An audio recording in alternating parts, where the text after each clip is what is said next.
खुलुमबाय गोजोन फुंबिलिनि बयनिसिमबो गाहाम हामलायनायजों लोगोसे नोंथांमोनखौ आंनि एसबी बड निउज चेनेलाव बयखौबो बरायबावनाय थाबाय आं सिबि रानी ब्रह्म नोंथांमोननि थाखाय आं फिन गोदान खौरां लानानै फैबावबाय आसा खालामो खौरांखौ नोंथांमोना जोबजासिम नायलांगोन। डिब्रुगड़नि थिंखाङाव मानसि बुथारनाय जाथाय दुथांफ्रा मानसि बुथारनानै लुथिनानै लांबाय नोगोद 3,94,000 रां। जौ गलानिफ्राय जौ फाननानै मोननाय रांखौ बेंकआव दोननो थाखाय ओंखारलांदोंमोन। बेखौ खौरां मोननायनि उनावनो दाखाथिफ्रा लामानिफ्रायनो लांखारनानै बुथारहैदों आरो 3,94,000 रांखौ लुथिनानै लानानै खारदों। बुथारजानाय सुबुंनि मुङा अमन कुमार ताती।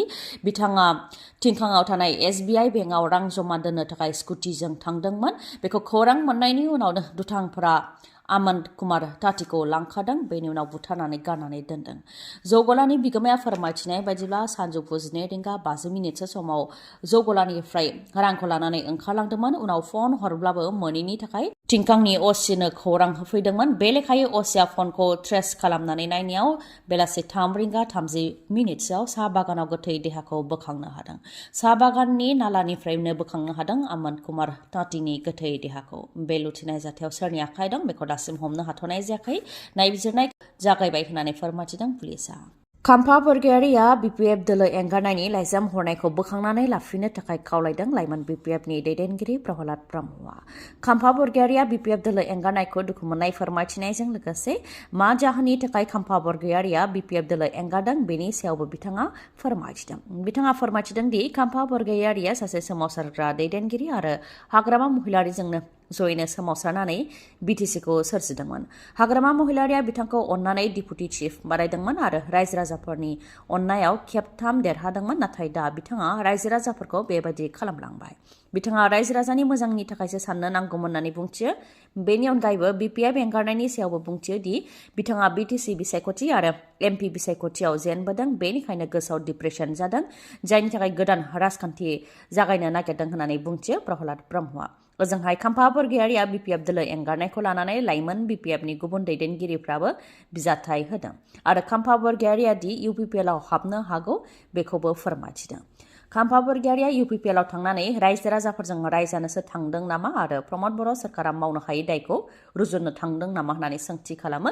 जेराव प्रमद बर'नि सोरखाराव पावार एन्ड फांसन एबा गोहोनिफ्राय लानानै रां फैनायाबो खम जादों। मिरुनि बाजेटआव BTCनि खामानि मावनो थाखाय होखानाय 174.66 कौटि रांनिफ्राय 124.66 कौटि रां दानख'जादों। खालि 50 कौटि रांल' हरदों। बेनि अनगायैबो प्रमद बर'नि सोरखाराव 10% बांनानै BTC बाजेटआव 1,000 कौटि रां जानो नांसिगौमोन। नाथाय बेबो BTCआव जानो गोनां बाजेटआव 803 कौटि रांल' जानो थांगासिनो दं होननानै फोरमायथियो BPF दोलोनिफ्राय। बेफोरनि अनगायैबो चिरां जिल्ला रौमारियाव निरिम जानांगौमोन जेराव फेलें जादों। रेलवे कच फेक्टरि जानो नांगौमोन। मोनद'जि बियाब जानो नांगौमोन। न'खर न'खर साख्रि होनाय बेफोर गासैयावबो फेलें जादों। क'क्राझाराव बड'फा UN Brahma cultural complex and research centre जानो नांगौमोन। बेबो फेलें जादों। प्रमद बर' सोरखारा बेफोर खामानिखौ मावनो हायैनि दायखौ बानस'नो थाखायसो आरो रायजो राजाफोरजों रायजानो थाखायसो UPPLआव थांगोन नामा होननानै सोंथि खालामो इउथ BPFनिफ्राय। बेराफारसेथिं UPPLआ गाज्रि, बे सोरखारा जोंनि हारिनि थाखाय खामानि मावग्रा नङा, बे बाथ्राखौ फोरोंग्राया माबोरै UPPLआव थांगोन होननानैबो सोंथि खालामो। बेनि अनगायैबो BPFनिफ्राय UPPLआव जेसेबां गेदेर दैदेनगिरिफ्रा हाबहैदों बिथांमोनहा रावबो टिकेट मोननो हायाखै आरो रावबो गेदेर बिबान मोनाखै होननानैबो बुंथिबावो इउथ BPFनिफ्राय। गुबुन गुबुन रोखोमै लुथिगासिनो दङ दुथांफोरा। बे खेबाव ATMनिफ्राय गुबुन रोखोमै लुथिनाय जाथाय। क'क्राझार मेडिकेल कलेजनि प्रफेसार डक्टर भुबनेश्वर शइकियाजों जादों गुबुन रोखोमै लुथिनाय जाथाय। बिथाङा फोरमायथिनाय बायदिब्ला गणेशगुरि SBI ATMनिफ्राय बिथाङा रां बख'नो थाखाय थांदोंमोन। 20,000 रां बख'नायाव बिथांनि कार्डआ ब्लक जादोंमोन, जायखौ लानानै बिथाङा मेसिनाव जेंना थानायनि थाखायनो कार्डआ ब्लक जादों सानदोंमोन। बे समावनो सोरबा सिनाय मोनै सुबुङा फैनानै बिथांखौ मदद होनो थाखाय हेल्पलाइन नाम्बार होफैदों आरो बेयाव फन हरनानै रायलायनो थाखाय बुंथिदोंमोन सिनाय मोनै सुबुङा। बे लेखायैनो डक्टर भुबनेश्वर शइकियायाबो हेल्पलाइन नाम्बाराव फन हरदोंमोन आरो बै सुबुङा फननि गेजेरजों ATMआव थानाय केन्सेलखौ थुनो थाखाय बुंथिहरदोंमोन आरो नेक्स्ट एन्टार खालामनानै 3 थुनो थाखाय बा 3 थुनो थाखाय बुंथिहरदोंमोन। नाथाय बेबायदि गोबां खेब खालामनायनि उनावबो कार्डआ गवाखैमोन। उनाव सुबुङा पिन नाम्बार होनो थाखाय बुंथिहरदोंमोन। बे लेखायै डक्टर भुबनेश्वर शइकिया बिथाङाबो गावनि ATMनि पिन नाम्बारखौ थुदोंमोन। नाथाय बेबायदि खालामफुबाय थानायावनो बिथाङा हमदांनो हादों बिथांनि एकाउन्टनिफ्राय गोबां खेब ट्रेन्जेक्सन जाबाय गासै 79,539 रां ट्रेन्जेक्सन जाबाय अदेबानि गुबुननि एकाउन्टआव हाबहैबाय बेखौ लानानै पुलिसनो अजद होदोंमोन बिथाङा दा प्रशासनाबो बेनि सायाव सांग्रां जादों सोरबा सिनाय मोनै सुबुङा जुदि हेल्पलाइन नाम्बार होयोबा जाहाथे बे हेल्पलाइन नाम्बाराव कल हरा आरो WhatsAppआव फैनाय लिंकफोरावबो जाहाथे थुआ बेफोरनि सायाव सांग्रांथि होदों प्रशासननिफ्राय जुदि गोनां जायोबा हेल्पलाइन नाम्बार 1930 बेयाव डायल खालामनो थाखायबो खावलायदों प्रशासननिफ्राय 38थि नेशनेल गेम्स 2025 उत्तराखन्डआव जागासिनो दङ हादरनि मोन 28 रायजोफोर आरो मोन 8 इउनियन टेरिटरिनि गेलेगिरिफ्रा बेयाव गेलेनायाव बाहागो लादों आरो मोन 32 गुबुन गुबुन गेलेनायफ्राव बाहागो लादों गेलेगिरिफ्रा जाबाय थानाय 38थि नेशनेल गेम्स 2025 आव कर्नाटक रायजोनिफ्रायनो बांसिन मेडेल देरहासारनो हादों गासै मोन 42 मेडेल देरहासार जानो हाबाय बेनि मादाव मोन 22 सनानि मेडेल मोन 10 सिलभार मेडेल आरो मोन 10 ब्रन्ज मेडेल बेनि उनाव महाराष्ट्रनिफ्राय मोन 61 मेडेल देरहासारनो हाबाय बेनि मादाव मोन 15 सनानि मेडेल मोन 22 सिलभार मेडेल मोन 20 ब्रन्ज मेडेल मणिपुरा मोन 26 मेडेल देरहासारनो हाबाय बेनि मादाव मोन 11 सनानि मेडेल मोन 10 सिलभार मेडेल आरो मोन 5 ब्रन्ज मेडेल ओजोंहाय आसाम रायजोआ गासै मोन 14 मेडेल देरहासार जानो हाबाय बेनि मादाव मोन 9 सिलभार मेडेल आरो मोन 5 ब्रन्ज मेडेल फोरमायथिनो गोनांदि जोंनि बर' फिसाफ्राबो 38थि नेशनेल गेम्स 2025 आव गोबां मेडेल देरहासार जानो हादों बेनि मादाव पद्मिनी नार्जारी बिथाङा सिलभार मेडेल देरहासारनो हादों बिथाङा उसु गेलेनायाव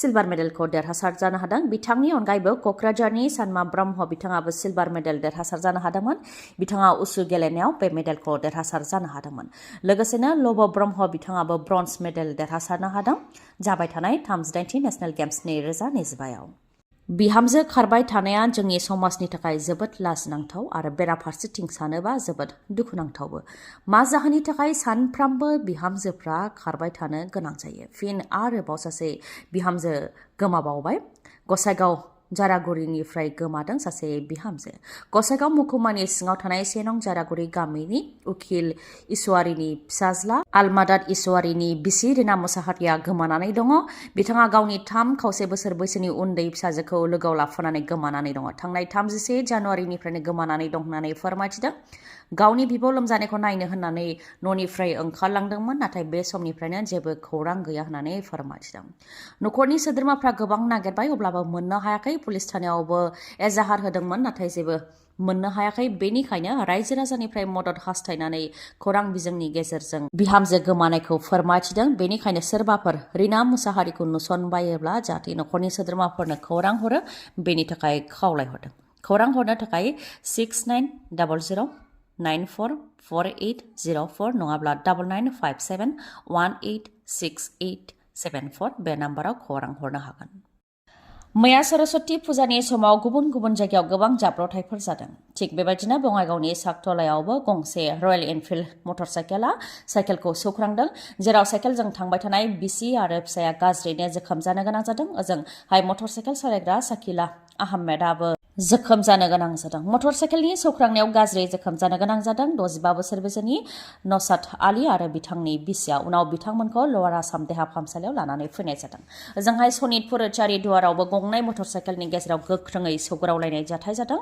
जेराव सासे सुबुङा जिउ खोमानो गोनां जादों गंनै मटर साइकेलजों सौख्रांलायनायाव बालिपारा उटमारिनि कुनजु देखाया जिउ खोमानो गोनां जादों ओजोंहाय तपन दासआ जोखोम जानो गोनां जादों थिग बेबायदिनो सिपाझारावबो बरिसकायाव जाब्रबथाय जादों सानै लेबारखौ सौख्रांलांदों जायजों सासे आइजो लेबारा जिउ खोमानो गोनां जादों आरो सासेया जोखोम जानो गोनां जादों बाटद्रवायावबो अट'रिक्सा आरो बेटारि रिक्सानि गेजेराव गोख्रोङै सौग्रावलायनाय जाथाय जादों जायजों बेटारि रिक्सायाव थानाय 5 फरायसुलिफ्रा जोखोम जानो गोनां जादों नोंथांनि मेगनाव जेंना जादों नामा जुदि जेंना जादोंब्ला आरो नोंथाङा मेगननि मोजां डक्टर नागिरदोंब्ला नोंथांनि थाखाय मोजां खौरां बङाइगावनि आइ हस्पिटालाव फैगोन सिनियर आइ स्पेशलिस्ट डक्टर प्रबिन बसुमतारी बिथाङा एम्स निउ दिल्लीनि बारग' एसआर आरपिसि आरो दिल्ली जिएनसिटिनि बारग' आइ कनसालटेन्ट डक्टर प्रबिन बसुमतारीनि अनगायैबो मेगननि डक्टर आशराफुल आलम आरो डक्टर मेघाली शर्माखौबो बङाइगावनि आइ हस्पिटालाव नोंथांमोनहा मोननो हागोन